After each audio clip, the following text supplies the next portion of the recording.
the Book of Enoch? Oh man, the Book of Enoch, powerful book. You know that Enoch was a real powerful man because he's talked about in the Bible. It was left out by accident on purpose. And the reason why is because he's talking about, and he calls these beings by their names, beings that were not from earth, that came here from up above and engaged mankind. They taught us how to build weapons. They taught us about perfume and makeup. They taught us how to make jewelry and beer and all this other crazy stuff, right? Just now, a 2,000-year-old map surfaced, revealing bone-chilling secrets about mankind that shook everyone who saw it. Labeled as a hoax, this ancient document uncovers harsh truths about human nature, cloaked in the guise of authority it never deserved. What spine-tingling details are etched into this map that still echo through our lives today? Tune in, let's delve into the specific horrors that the Book of Enoch exposes about our past. The mysterious origins of the Book of Enoch. Discovered again in the 1700s, the ancient Book of Enoch caused a stir among the early Christian community that found it.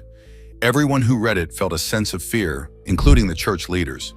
The deep insights in the book led people down paths that left many on the edge of madness, and even those who stayed sane were never the same. What could this book possibly contain? How does Joe Rogan talk about its impact, and how did it push people to their limits? As whispers of its secrets spread, even skeptics couldn't resist. Each page turned revealed more about divine realms and human mistakes, challenging everything we thought we knew. First found in Abyssinia, Ethiopia in 1773, it is considered a work of pseudepigraphy. This means it was falsely attributed to someone who did not actually write it, essentially a forgery. The real author used another person's name to give the text more credibility than it deserved. Joe Rogan, a well-known media personality, describes it as a key scripture influenced by human politics and power struggles. He has shown a strong interest in the book and often invites various experts to his podcast to discuss its contents. But that's not all. The Enoch texts are just one part of a larger group of works falsely attributed to important biblical figures.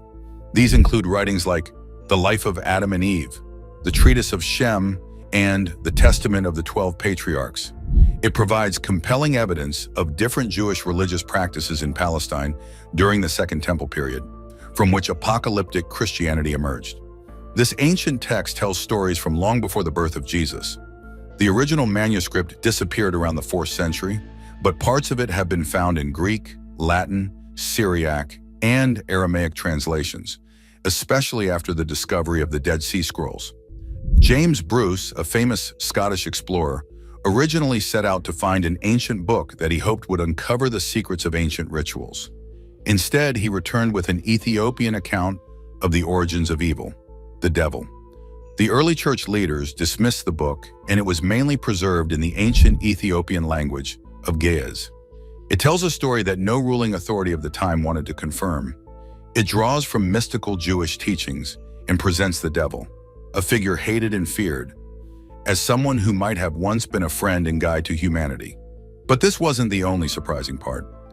During Britain's fierce battles over territory with Spain, James Bruce spent a lot of time studying native cultures and relics. While serving as the British consul in Algiers, he focused on studying ancient ruins. It was likely during this time that he learned about the lost Book of Enoch. After his duties in Algiers were done, Bruce set out on a journey for the Blue Nile, the ancient river many believe to be the true source of the Nile. Although his journey was motivated by scientific curiosity, there was also a deeper, mystical purpose tied to Western Christian mythology and its chief antagonist. As Bruce traveled through important historical cities like Alexandria, Thebes, and Cairo, he eventually arrived in the former Ethiopian capital of Gondor in 1770. From there, he ventured through Abyssinia, supposedly looking for the Blue Nile, but also searching for it. Bruce was a member of the Cannon Gate Kill-winning Masonic Lodge, and his deep study of the ancient Ethiopian language, guise, combined with his travels through a region known for its hostility toward foreigners, raised many questions. Could his search for the ancient text be driven by more than just curiosity? But that's not the end of it. Some Freemasons believe Enoch is linked to the Egyptian god Thoth, suggesting that Bruce's quest for the ancient text might have been fueled by the idea that it held important Masonic secrets. Was he searching for hidden knowledge, or was there something more at play? History hides more than it reveals. the unearthed secrets of Enoch. They firmly believed they were the true heirs, and discovering the writings of Enoch would confirm their beliefs. But Bruce found himself facing an idea much more complicated. People often blame the devil for everything wrong in the world, but that can be an easy way to avoid deeper questions about why God allows evil to exist. In the Book of Enoch, though, it's not the devil who is the main antagonist. It's God himself. It's not surprising that the Book of Enoch, which suggests that true wisdom came from those who the Hebrew God aimed to destroy in the flood, was never included in the accepted Christian texts. During Bruce's time, it remained unpublished. Revealing such a story would mean saying that culture and creativity were shaped not by Christ and the church, but by Azazel and the angels who went against God. This idea went against the religious and social norms of that era. Publishing this story would have caused a huge uproar, the kind of turmoil that few leaders were ready to handle.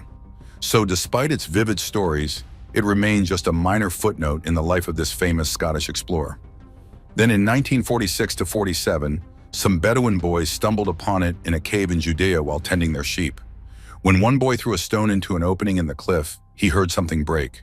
Curious, they entered the cave and found large clay jars filled with leather and papyrus scrolls. But this wasn't the end of the surprises. The cave was near Qumran, on the northwest shores of the Dead Sea, now known as the West Bank. The scrolls were later bought by merchants and scholars, who determined they were over 2,000 years old. Among them were many fragments of other scrolls, but some religious figures dismissed the Book of Enoch, claiming it wasn't inspired by God. The book had been banned from the Bible for revealing insights about creation, fallen angels, giants, and other mysterious details yet to be fully understood. Some think the stories reflect a lot of Babylonian mythology. The book, attributed to Enoch, is a collection of texts with a mostly neutral tone, which even caught the interest of people like Joe Rogan. He suggests that while the tales echo Babylonian myths, they also provide answers to many of the world's mysteries. But if that's the case, he asks, why do Christians dismiss it as just a myth? But this wasn't the most confusing part. In these writings, he is often portrayed as a prophesied Messiah long before Jesus. Some believe he was a man taken up to heaven by God to learn secrets about the end of times, while others think of him as a character from ancient stories that might be like early fan fiction. The tale happens between the stories of the Garden of Eden and the Great Flood found in Genesis. He is mentioned as the seventh of the 10 patriarchs before the flood, and the book begins with his ominous description of the end times, where earth is destroyed and a final judgment awaits the sinful. We soon meet mysterious beings known as the Watchers. Originally, they were angels sent to observe the world, but these 200 angels became fascinated with human women and descended to earth to marry them. This is where the story picks up and almost feels like the start of a fantasy novel. The Watchers' wives gave birth to giants who devoured everything they could find. When there was nothing left, they began to eat people. But this wasn't the scariest part. Growing up, stories about the origins of Goliath and other biblical giants were always a puzzle, often with a negative twist. Maybe the disturbing mix of angels and humans offers some answers. As these giants destroyed the land, the Watchers taught their wives about magic, spells, and herbal knowledge, continuing the theme of portraying women as deceivers, a narrative that began with Eve and Lilith. Next, the Watchers' tale unfolds, questioning what we know. The ancient secrets of the Watchers unveiled. Long ago, beings called the Watchers gave humans the knowledge of metalworking, teaching them how to make weapons and armor. This sparked fights among humans as they began to battle each other. Seeing the chaos they had caused, the Watchers quickly went to their god to report the trouble. They blamed one of their own, a Watcher named Azazel, who was often shown with goat-like features. This is where the term scapegoat comes from. But the story doesn't stop there. Things get even more confusing as conflicts among humans, the rise of destructive giants, and the clever tricks of some women lead to a decision from above. A divine plan is made to reset everything, like pressing a restart button to clear up the mess. Noah then receives a warning about a massive flood coming to wipe out the world, and he's told to build an ark. Then out of nowhere, he suddenly finds himself in heaven, with little explanation as to why. Right away, he is given the job of delivering divine punishment to the Watchers, condemning them to live forever as demonic beings. They also create a sort of waiting place for all souls until the final judgment day. After this, God takes him on a long visionary journey, showing him the end of the world, much like the scenes described in the biblical books of Daniel and Revelation. But here's the twist. This happens much earlier in the story than you'd expect. God and he start to speak directly to various people, warning them that they shouldn't expect any mercy. He is then raised to a high position, becoming a leader among the archangels, and is given a new name, Metatron. The Book of Enoch is actually a collection of important stories covering everything from angels to cosmic wonders. But it pays special attention to the tale of the fallen angels, who became involved with human women, resulting in the birth of giants known as the Nephilim. The word Nephilim means fallen ones and is usually linked to giants. This idea comes from the first Book of Enoch, an old Jewish text, but there's still a lot of debate about what they really were. Some people believe their great size points to a supernatural origin, while others argue that angels or demons could not have children with humans. Another theory suggests that the Nephilim were simply humans who had lost their way, possibly descendants of Seth, a good figure from Adam's line, who strayed from their ancestors' virtues. But that's not even half of it.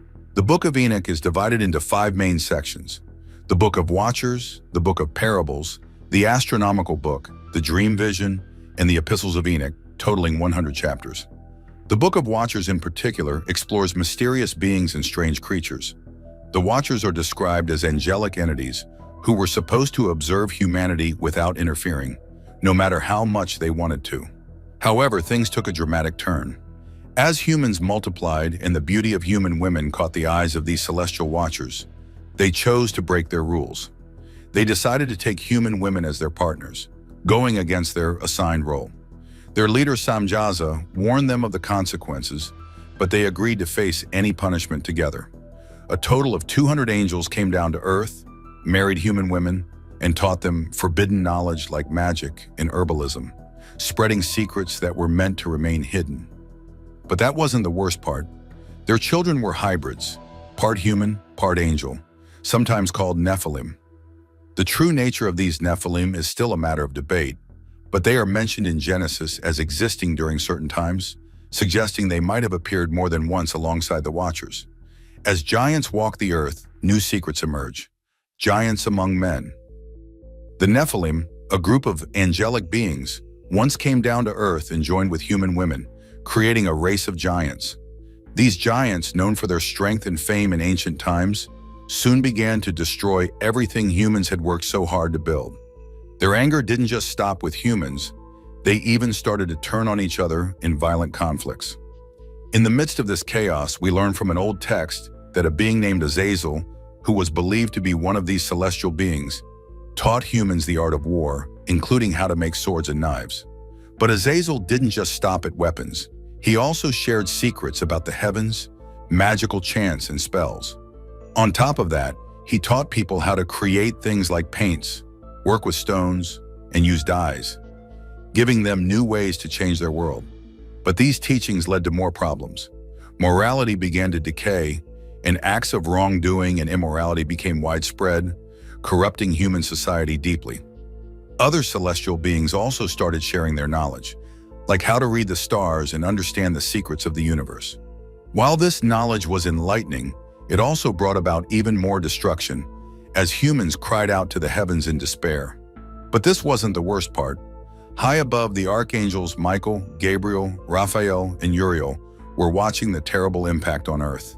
They decided to go to the divine realm, holding Azazel mainly responsible for teaching humans things they shouldn't know and revealing secrets meant to be kept hidden.